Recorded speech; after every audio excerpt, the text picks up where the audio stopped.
us just have a brief revision of whatever we have done yesterday. So we understood the concept of time value of money. Time value of money ka concept clear hai, that why money has got certain time value. So this is clear to everyone, right? Because of inflation, because of uncertainties and expectation of decline in the purchasing power, or a lot of factors. Like the first factor is definitely the preferability of current consumption than the future consumption. So first thing is the preference of individual towards present than future, and that is why money has got time value. There are a lot of other factors that we discuss. Now next is what is nominal or market interest rate. This is what is written, means we have discussed yesterday, that is nominal or market interest rate is actually the interest rate which is written on either of your FD certificate or any financial asset which we purchase. There must be some written amount which is written on the, means on the front there's a face value sort of thing. Means if it is written 10%, then we state it as nominal or nominal interest rate, and there's an effective rate of interest. Okay. So now let's moving to the method of time value of money. There are two processes that we follow in order to understand the time value of money. One is compounding, another is discounting. Is this clear? Compounding and discounting is clear? Hema, is this clear? Dr. Ji? Mute karke. Yeah. It's clear, na? Okay. Now the time value of money for the compounding process, which means when we need to find the future value, there are three things we need to understand. First is the single flow. Maybe I wanted to know the future value of a single flow, right? There's another case when we want to know the multiple flows. There could be different type of flows, like 5 lakh at the end of 1 year, 10 lakh at the end of 15 years, 20 lakh at the end of 30 years, or whatever. So this is multiple flows. So for that also we need to understand the future value. And then the annuity. Annuity is a series of equal payment at regular interval of time. So we also need to know the future value of annuity. Same when we do the discounting process. Discounting is done in order to find the present value. So present value can also be found out for the single flow. Uneven multiple flow. This is also possible that we are going to get uneven multiple flow. It is possible that I will get sometime 5, sometime 4, 3, 10, 8, it's like that. So it is uneven multiple flow. So we wanted to know the multiple, means present value of this uneven multiple flow. So that also will be getting it from the process of discounting. Next is annuity. Like we are giving some value, same way we are receiving some value in terms of annuity. So we need to know the present value of annuity. Perpetuity, it is continuity. There's no never ending process, perpetuity. No. This formula yesterday only we did, future value of a single flow. So this formula is very clear. For getting the future value of a single flow, what the formula that we will use is present value 1 plus I to the power n. So what is this called? 1 plus I to the power n. This is called as? It's interest. FVIF. This is called future value interest factor. Right. So for that, what we need to do in order to find the future value, in simple terms, we will just multiply the present value with the value that we get for FVIF table, K and N, that is percentage and number of years. Fine. So this is the illustration. So I'm not going to do this. What is future value of a single flow? Which one? You're telling something? Flow is different. Future value, multiple flows. Can you hear me? Just a minute. Yes.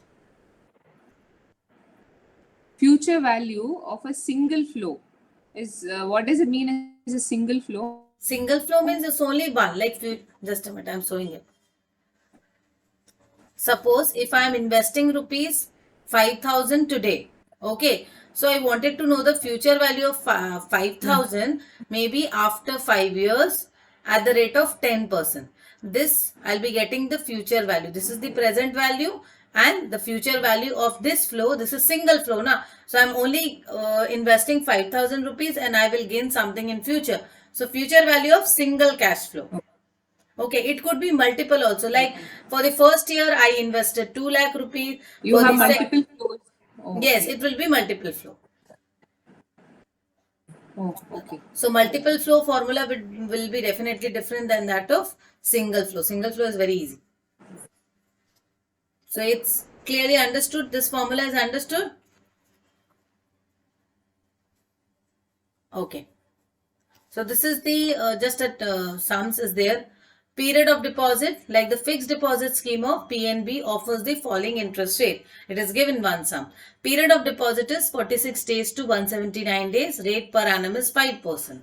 180 days to less than 1 year is 5.5% and 1 year and above is 6%. These are the period of deposit for which you are keeping your money in any bank, or PNB bank only. So this is the period of deposit and this is the rate per annum you will be getting.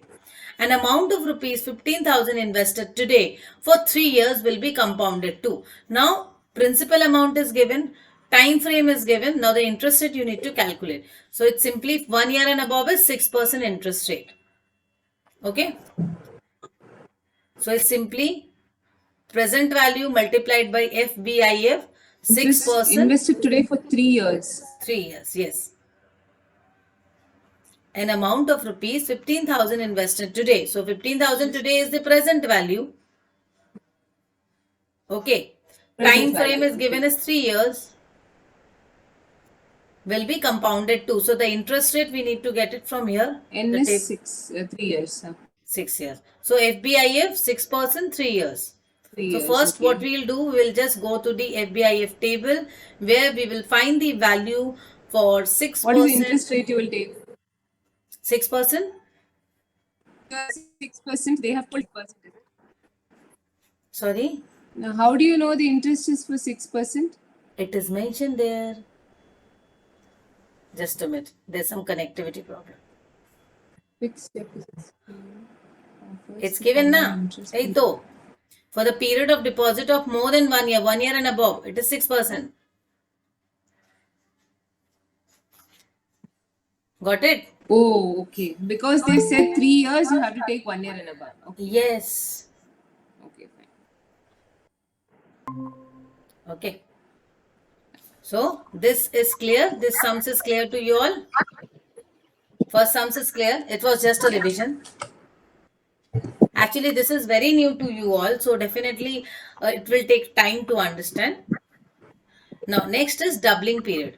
So we all know the doubling period rule by applying rule of 72 means how long will it take for the amount invested to be double for a given rate of interest, right? A rate of interest is being given. Now, if we apply the rule of 72, same way means for the above sums only they are giving this. So how long will it take for the amount invested to be double for a given rate of interest? So by applying rule of 72, doubling period, the formula of doubling period is, doubling period means the period in which your amount, your principal amount will get double. Like if I am investing 10,000 rupees today, then what time will it take to convert into 20,000? Will it double? In what time the amount of rupees 10,000 will be double? So certain rate percentage will be given definitely maybe at 5% interest rate. Okay. So according to doubling rule formula, what we will do, simply 72 divided by 5. So for instance, if the rate is 5%, then the doubling period is 72 by 5, that is 14.5 years.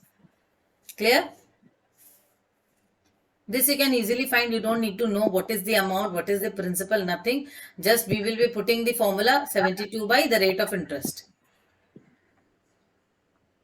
Okay.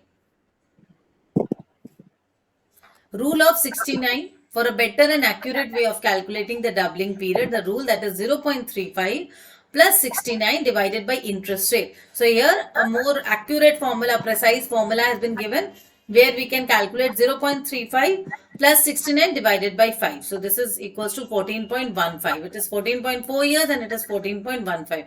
Almost same only if compounding is done for shorter period, that is other than annual compounding. Now, so this, now, next, this is another formula. They will This mention which rule you have to use. Yeah, they will, yes, they will mention in the sums which rule you have to use. If nothing is mentioned, then we can use both the formula. Okay. Okay, if nothing is mentioned. Now, see, means Previously means just now we did the future value, right? Future value of single flow. Just now we did. Now again we'll be following, means we will be doing the future value problems, but here the compounding is done more